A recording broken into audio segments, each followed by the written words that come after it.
My name's Jake Kniatt. I'm a patrol officer with the town of Culpeper Police Department. Just a little background of me. I have worked in law enforcement for the last 7 years. 6.5 of those were with Warrenton Town Police up in Fauquier. I recently, back in February, end of February, early March, moved to the town of Culpeper, closer to home, a little bit better opportunity. So made that move. When I got there, I was doing some looking around on social media. I watch law enforcement videos all the time, and something that came up was the Blue Envelope program. Um, Basically, what that is it's kind of exactly as it sounds. The Blue Envelope program is a voluntary initiative designed to enhance communication between law enforcement and individuals with autism and other intellectual developmental disorders. Um,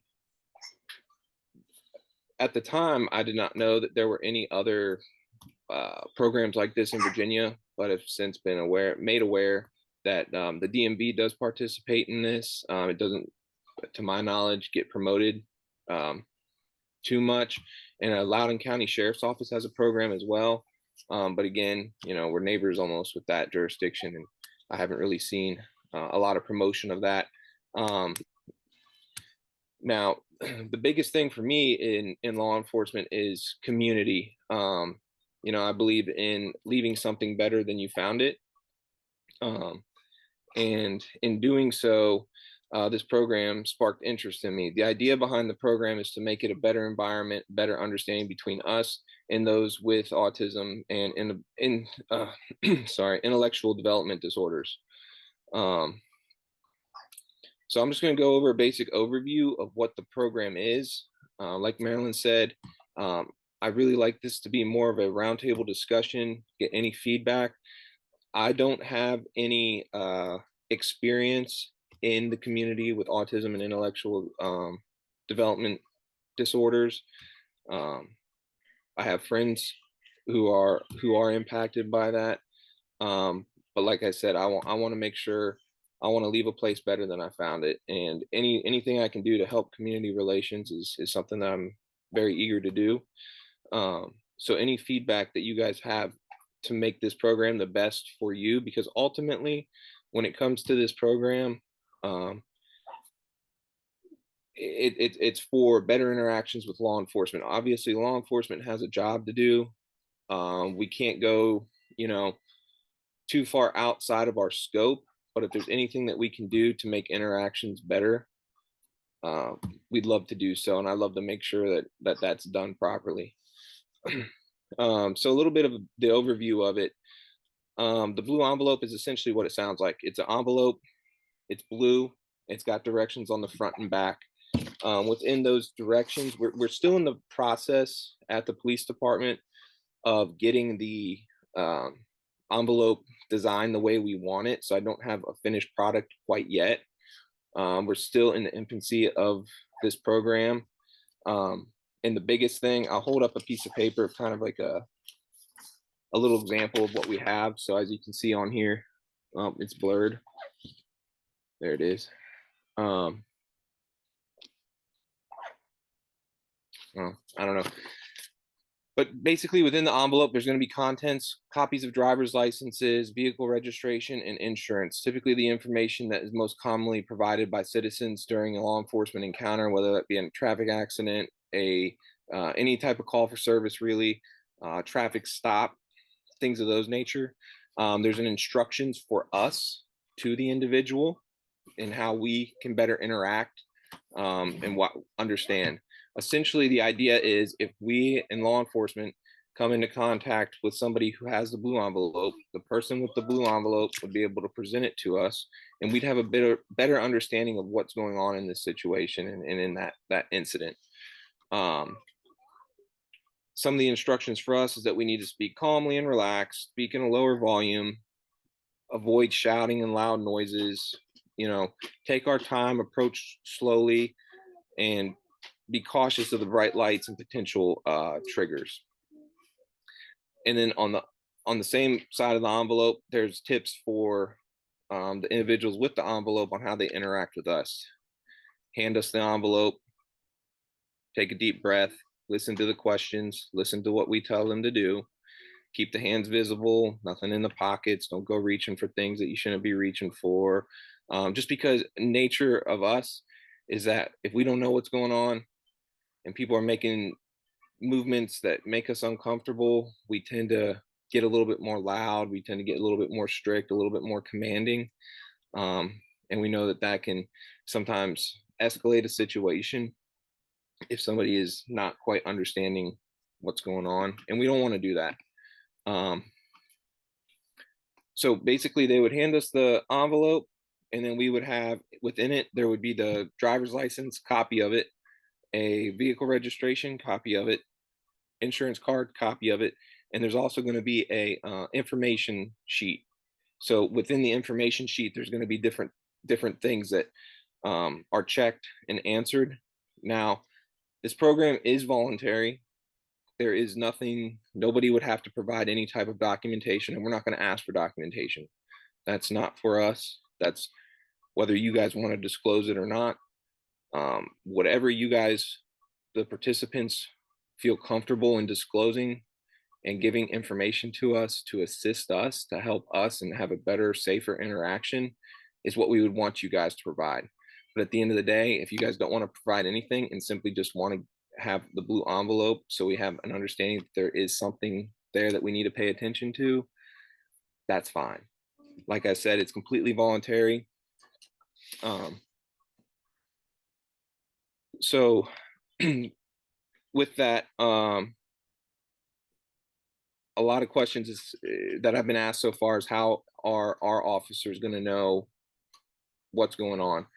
On the onset of this, prior to actually being launched to the community, we would be having various roll calls. So our shifts, we have 4 different squads plus a community services and criminal investigations like detectives division. So in total, we have 6 squads. Every squad would be trained, so everybody in our department would know prior to this being launched what's going on.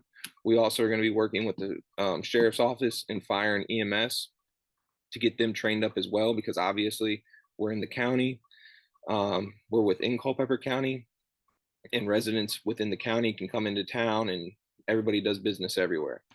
The one thing that should be noted is that it's going to start in Culpeper. This program would start in Culpeper, and hopefully other agencies outside of Culpeper's jurisdiction, Fauquier, Greene, Orange, Madison, the surrounding jurisdictions, Rappahannock, will pick up and buy into it and want to start their own program.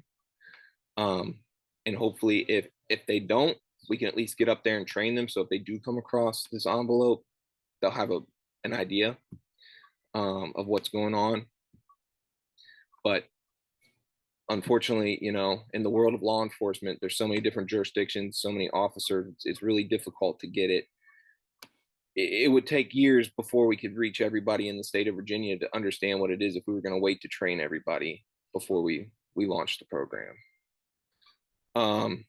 So again, we would have our training at the beginning, and then what my idea is would be to get feedback at least once a quarter. So 4 times a year, every 3 months or so, get feedback from participants and our officers on interactions that they've had throughout the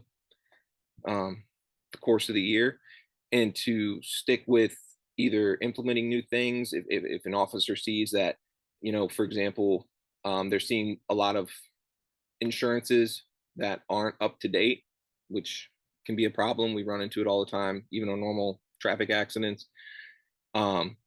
It would be something that we could push out to the participants saying, hey, make sure you keep your information updated and things like that.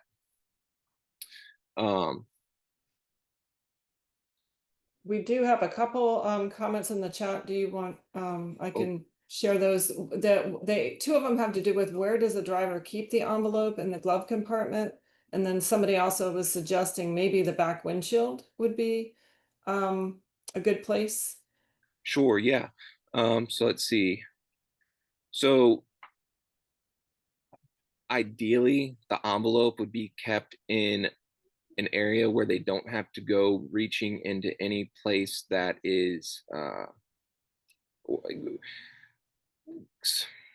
how do I put this? A lot of people keep their registrations, insurance cards in the glove box within their vehicle. There's nothing wrong with that. There's nothing illegal about that. It's just there's always hairs that stand up on our back when people go reaching in places that we can't see prior to them reaching because we don't know what could be in there, right? We don't know if it's going to be a weapon or if they're just getting their insurance card or what. I personally, when I'm driving around, I'll keep my wallet and my registration in the center console area, like by where, well, I drive a truck where the cup holders are pretty much, or up on the dashboard. There's a little area just so when if I get pulled over or are involved with something in law enforcement, when I go and reach for it, they can see what clearly what I'm reaching for. That's what we would recommend. Obviously, we can make recommendations. You guys don't have to follow them. It's recommended that it's kept in a visible area that isn't in a hidden spot or somewhere where they have to open up a place that we can't see in prior to just to be on the safe side. Um, And then, yes, well, and they are also mentioning maybe if people wanted to use a sticker mhm. on their car, but some people might not want to identify in that way either. So, Yep. um, So we have been talking about what type of, I guess, swag is what we've been calling it, stickers, keychains. uh, we've seen other departments like San Diego, out in California sheriff's office has a very big blue envelope program, very well put together, and they have lanyards, keychains, stickers, little seatbelt pads that go across all blue with the little blue envelope logo on it and things like that. That's stuff that we would want to explore eventually. We just don't want to do it right up front. And that's part of the question with the feedback is I know that some people, you know, that the reality is there are some people out there who wake up every day and choose violence. They're not good people and they pick on people, essentially bullies. And I don't want to tell you guys have to put the sticker on the car because I don't want it to be somebody who actively seeks that sticker to cause problems. yeah. So there are ways that we've been looking into a keychain, stickers, things like that, and that's kind of some of the feedback that I'd like to get from you guys as to like recommendations, what would be most comfortable for you guys because like I said, I don't have any personal experience with this. I want to do this because I want to make the world a better place. I want to do this because I want to make the community a better place. And I need, input from y'all about how we can do that and what's best for you. Um, Going with the blue envelope, something I want to bring up before I forget is when we do. So if somebody comes by the police department to pick up a envelope, they want to be a participant in the program. Um, we can also do a what's called a premise check, a premise. We can do premises on residents and people. We cannot do them on vehicles. And the only reason we can't do them on vehicles is because the vehicles change and it'd be a lot to keep up with.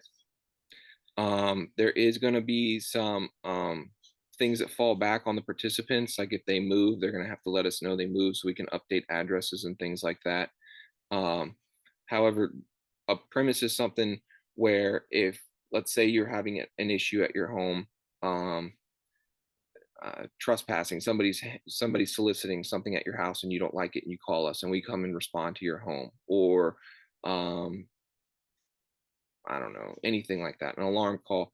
We can put a premise on the house. So when we're dispatched to that residence, the dispatch will inform us that there's somebody in there that's a participant in the blue envelope program. So we know going in there that we need to be aware of that.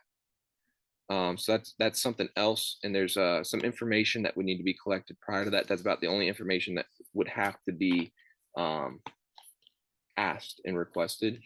Again, it wouldn't be, what type of disability or anything like that is going on. It would be more so of names ages, that you are a participant, addresses, things like that.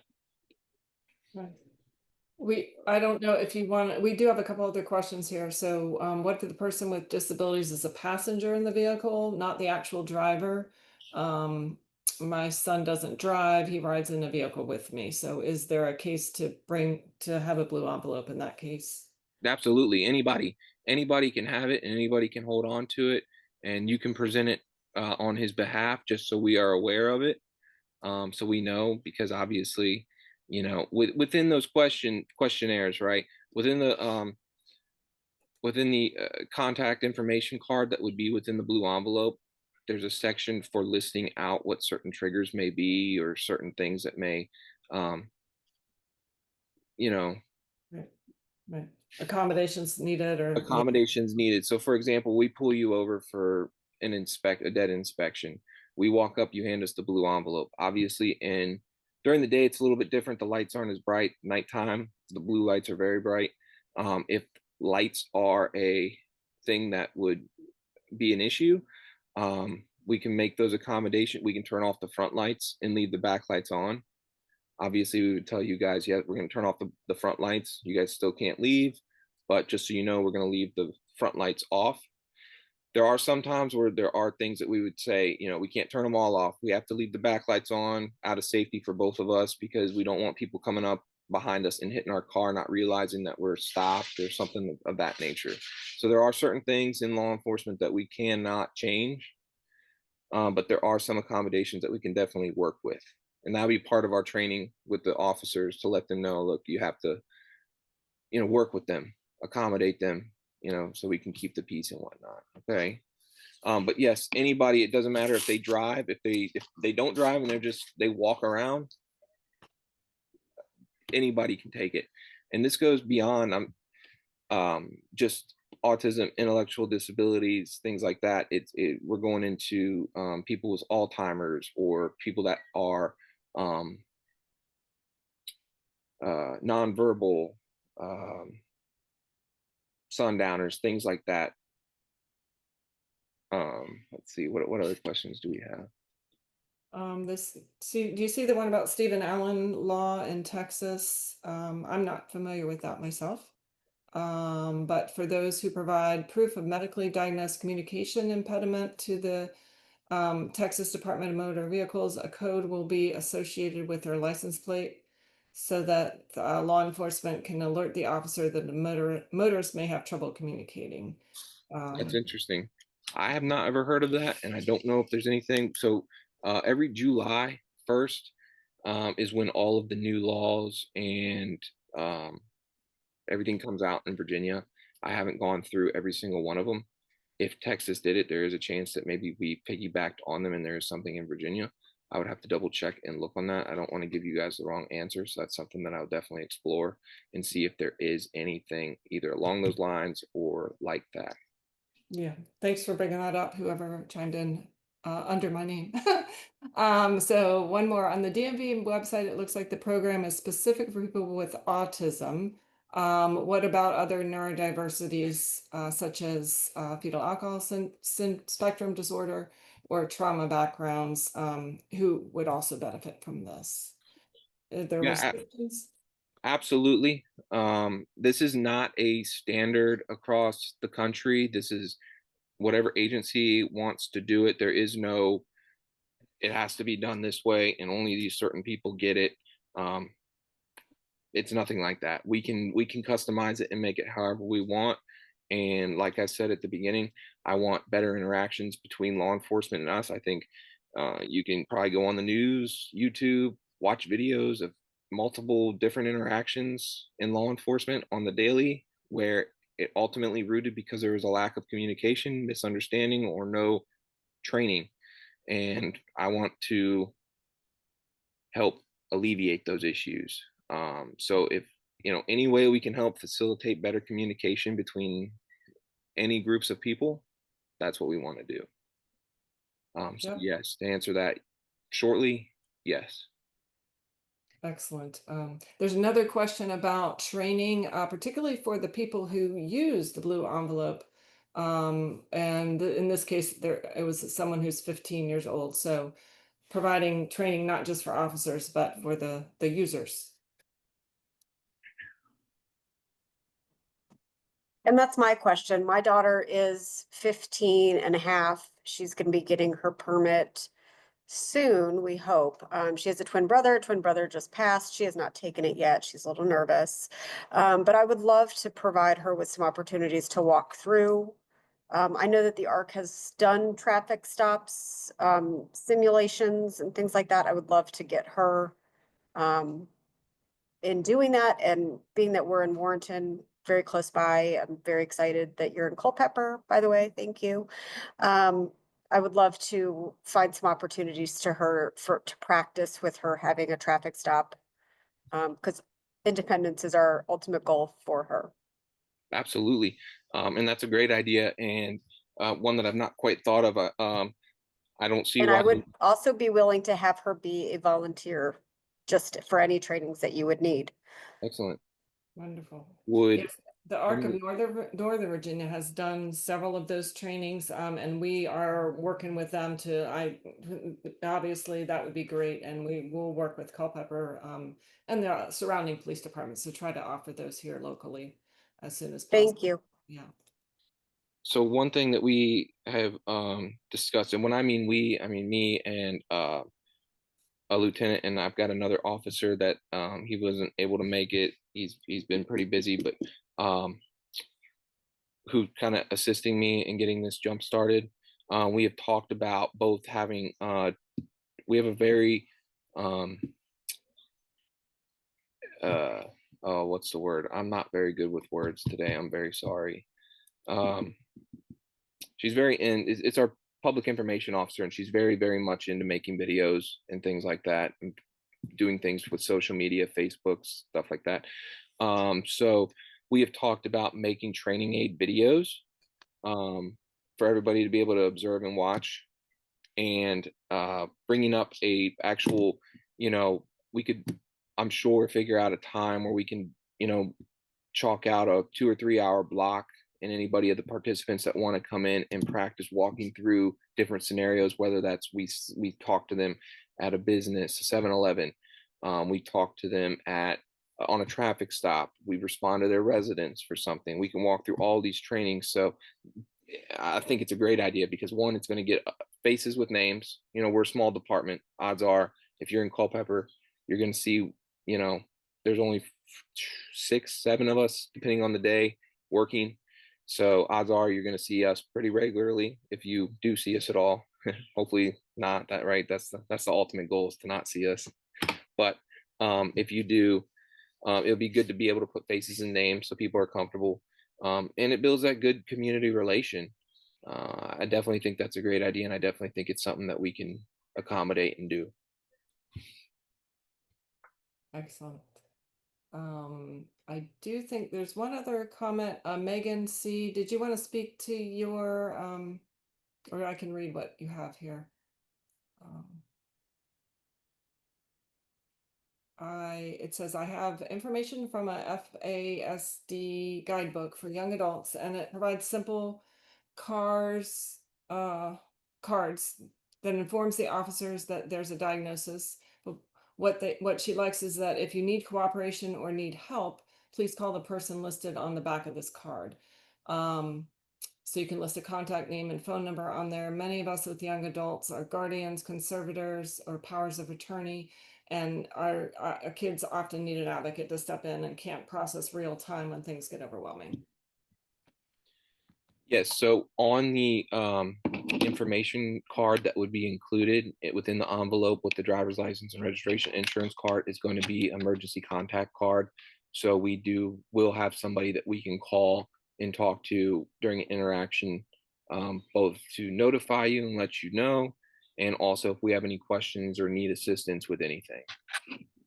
So there's definitely going to be a way for us to have contact with whoever you need. Which is great. I love everything I'm hearing. I think the emphasis in this little card, it's simply just a card you fill out at home, but is that you're allowing the person that you're speaking to at a traffic stop or whatever, to dial, kind of phone a friend, like dial an ad, Okay. somebody that they can have on the line to maybe help them just understand, or, because just thinking of our own person would try and be polite and mask, but if they're being given a whole lot of directions or information at once, internally they're going to be very stressed and overwhelmed, but it might not be apparent, and they may, say things that aren't accurate or whatever. But somebody Absolutely. that knows them, that could maybe be on the phone or come to the place or whatever, I think would be really helpful. Yeah, thank you for saying that, Megan. I would echo that as well, particularly with people who have fetal alcohol spectrum disorder or other prenatal substance exposure. Confabulation is a real issue. When they get overwhelmed, they have poor memory recall, even short-term memory recall. So sometimes there was something that I was able to sign up for online for it was the Arc of Northern Virginia had done a session on it where I could say, do not question this person without the parent present, because they have auditory processing issues. They might not understand what's being asked. So yeah, I like that idea that having that option to say, we can't even really talk to them or question them unless there is that advocate there with them. Yeah, absolutely. That is definitely something that we can take into consideration and figure out where on the envelope or within the instruction, or when we present it, that we can give that instruction to. The one thing I just want to make sure everybody is aware of here is that sometimes the situations or incidents that we're involved in are very dynamic, and it may not always be able to work that way with law enforcement. If we have something where we need to get information fast, we may not be able to have time to do that. Mainly if it's involving them as witness to something. Obviously, there are situations where we can slow time down, right? Traffic stops, we can slow time down. If they're a victim, definitely you can slow time down. If they're an offender in something, we can slow time down if time allows. If it is a situation where they're a witness to something that is not good and we need to act quickly and we need as much information as possible, sometimes we can't slow time down. So, like I said earlier, one of the big things from law enforcement side that I want to be able to say is that we have our job to do, and we want to make every effort to accommodate everything that we can. Sometimes we can't, but we will make sure that we can try at any time on anything that we can. We will try to accommodate the best that we can, and that's something that we will talk about again when the program is launched and we are giving out envelopes. The idea is going to have a sort of like a guide sheet to give with you guys that has a couple frequently asked questions, some disclaimers in it, such as those, right? Like, we'll make every effort, but there are times where in law enforcement we don't have time to make accommodations. We have to get information. We have to do a job right then and there. So there'll be some disclaimers on that, and also a little bit of like requests. If you move, please send us an updated address so we're not chasing you down. If you get a new phone number or a new email or something like that. Does all that make sense? That's great. And obviously sharing the blue envelope, even if something can't be done immediately, then the officer would have the information for at whatever point, Correct. that might be possible. So yes, we'll have the information, and we'll also understand why what's happening is happening, and we will understand. We'll get it, because we'll know. Okay, there's obviously something we need to look into, and we're going to look into it as soon as we have enough time to look into it. yeah. So we're hoping to have this in, I just need to figure out what the requirements would be. I'm hoping to have this in English and Spanish. We have a very high population of Hispanics and Spanish speaking people within the town of Culpeper. So we would like to get this in English and Spanish. I just want to make sure I don't speak any Spanish at all. So I want to make sure that I know that there's male and female words, or whatever they call it, but I want to make sure that it's translated properly. So we will have English and Spanish. I just need to make sure that it's done the right way. So on the instruction card and information card, you guys will be able to fill it out as you see fit. Provide whatever information you want to provide, whatever information you want to help. I'm going to pull it up real quick, and I will.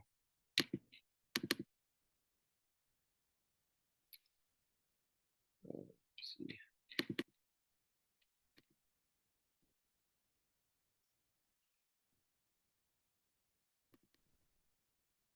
Read off some of the things that are on there.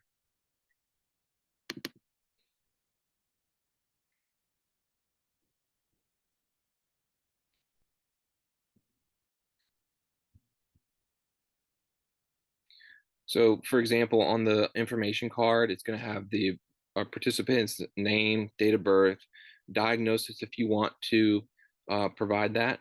It will have the preferred type of communication style, and there's going to be different checkboxes and an area for you to write in your own if there's something else that you know works best.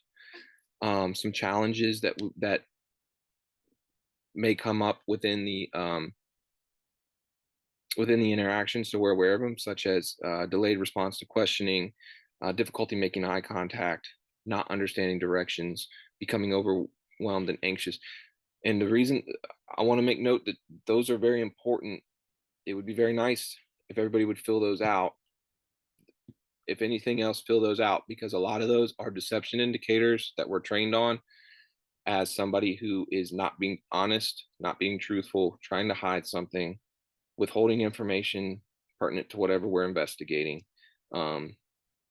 Typically, it's what we teach to identify suspects or people that are involved in the crime. So that's where this would help, is that we would understand that, okay, they're not making eye contact with us because that's something that is part of what's going on.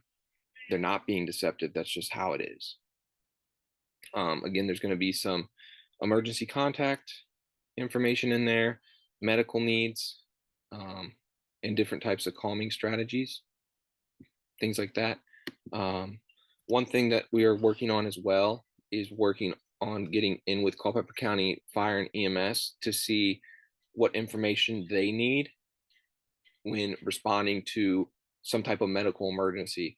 We're not very trained up in medical emergencies. We can take care of really traumatic things, gunshot wounds, stabbings, things like that. But we're not trained on simple medical issues. We can do CPR and things like that, but we want to get fire and EMS involved as well, because odds are, hopefully, more people deal with fire and EMS than they do with the police. Typically, police are only called when bad things are happening. So we want to get their input as well.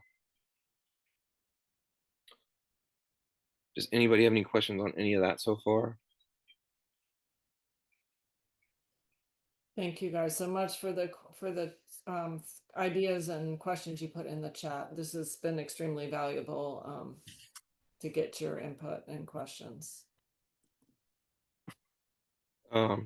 Eventually, we're going to have a web page that's going to have all this information on it as well. Currently, the town is in the process of who designs our website for the town and police department. So we're not quite there yet on being able to put it onto a website. So all this information is going to be by word of mouth, social media posts, and going to community partners and hearing about it that way until we can get the website up. That's going to have a lot more of the information. We're going to be able to, we're going to have flyers and things of that nature to assist with promoting this.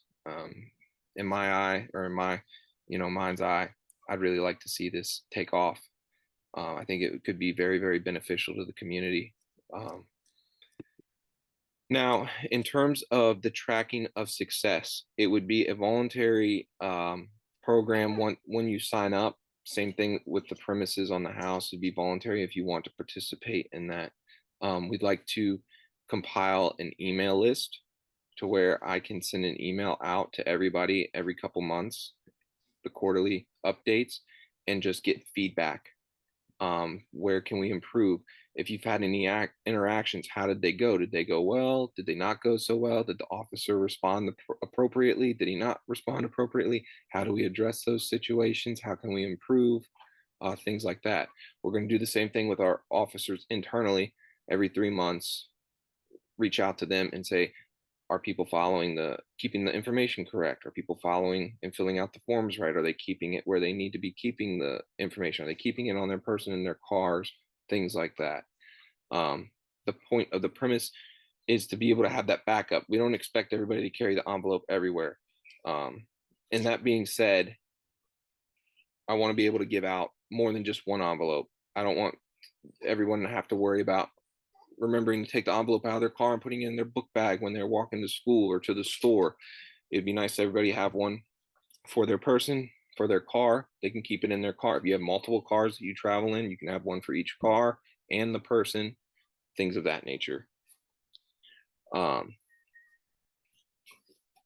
anybody have any questions about the tracking of the success or any recommendations on, would you think people would feel comfortable giving out emails and things like that for us to be able to reach out? Oh, yes, yes, we will. And just so everyone knows, we will be following up with an email to everyone registered with some resource information and contact information, like for sharing, if you want to share the premise information, how to do that. So, and then the recording obviously as well, but there'll definitely be some more resources. The people who have expressed interest will be sharing more resources with you as they're in development. Like we just the Arc of North Central Virginia has not directly worked with law enforcement much to date, but this is, the beginning of this is such an important topic. So, I mean, nobody ever wants to end up in a situation, but when you do, it's best to be prepared. So we're very much looking forward to doing more and more to help our families ease that stress and that anxiety of those interactions, and help law enforcement also understand, what the needs are. So this is just the beginning, and your feedback, afterwards is very welcome via email or call us, whatever you'd like to share. We're ready to hear it. And do we have any more questions right now? One person did chat in, is the house premises program in place right now? So it's not associated with the Blue Envelope program right now. However, if you do want to do a house premise now, you can. Now, that being said, I can only do premises on town of Culpeper residents. If you live in the county, you have to go through the sheriff's department. If you live in Fauquier, you have to go through Fauquier Sheriff's Office. If you live in Warrenton, town of Warrenton, it jurisdictionally is how you do it. My recommendation, if you are outside of the town of Culpeper, if you're within the town of Culpeper, you can contact me. If you are outside the town of Culpeper, you can contact your agency and ask to speak to the supervisor in dispatch. You can provide them with my information if they have any questions on anything. It's not, like I said, it's not a universal thing. This program's not universal. A lot of places around here have not heard about it. So they may not know exactly what you're chatting about, but you can give them my contact information and have them reach out to me, and I can explain it, and then we can get them on the same page. If you can excuse me, my daughter's calling me. I'll be right back. No worries. Thanks, Jake. All right. So, and I can fill in on that too. I mean, we'll reach out to the local departments and find out that information. And I'm envisioning, I'm not sure what all it will include yet, but definitely a resource document of some kind that will be able to share with families, starting with you guys. Thanks for your input on helping us figure out what to put on that. But that would definitely be one of them, so that families can know they can reach out and how to do that. So um, that's great. Marilyn, So, did you mention that program that we talked about, the Safe 911 oh, or Save No? no, Maria, why don't you, since you, yeah, why don't you share about that? Do you remember what it's called? I'm trying to look it up. Smart 911. There you go, Smart 911. So there's a program called Smart 911. Um, Jurisdictions have to opt in for this service. Um, and I think it's Fauquier and Warrenton have it. So they subscribe to this service, so you can go online, make an account, and put your information. It's kind of like a premises, but it's through a specific vendor essentially. Culpeper doesn't have it, but if you're in Fauquier or Warrenton, they do. So, again, it's called Smart 911.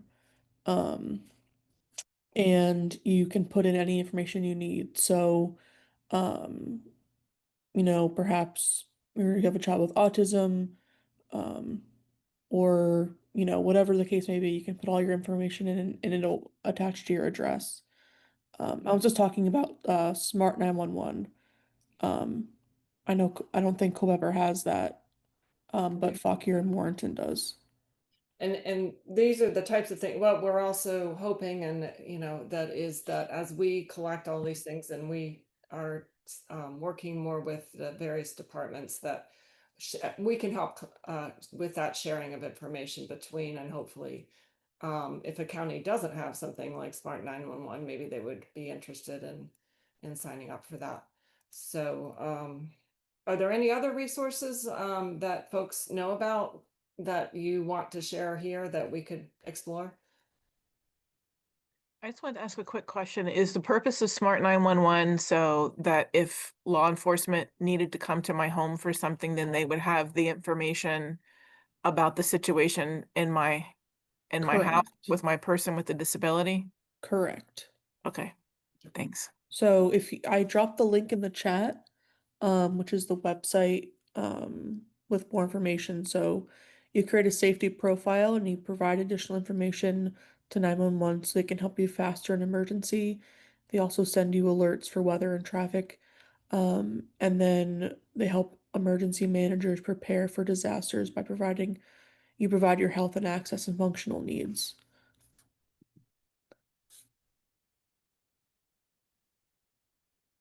So say there's it's not just for police. Say there's a fire at your house and you have someone in a wheelchair. So, responders would know that there's someone in the residence that That needs them. is in a wheelchair and would need some help there. So, Yep. What do you think, Jake? Was there anything else you thought of to share? This will obviously be an ongoing conversation, and we will, like I said, definitely be following up with resources and hoping to hear from you guys as well.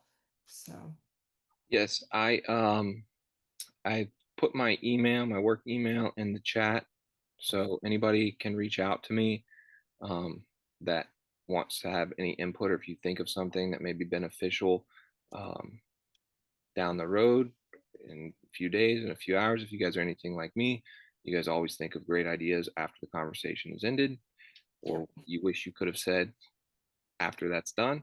So feel free to email me with any ideas or any input that you have. Like I said, I want this program to be the best for you guys. The law enforcement side is what law enforcement side is. And I want to know from people firsthand in the community what we can do to make this the best program. So if anybody has any more input they want to add today as to ideas or feedback or anything that you think we should be considering or adding or anything like that, it would be great for us.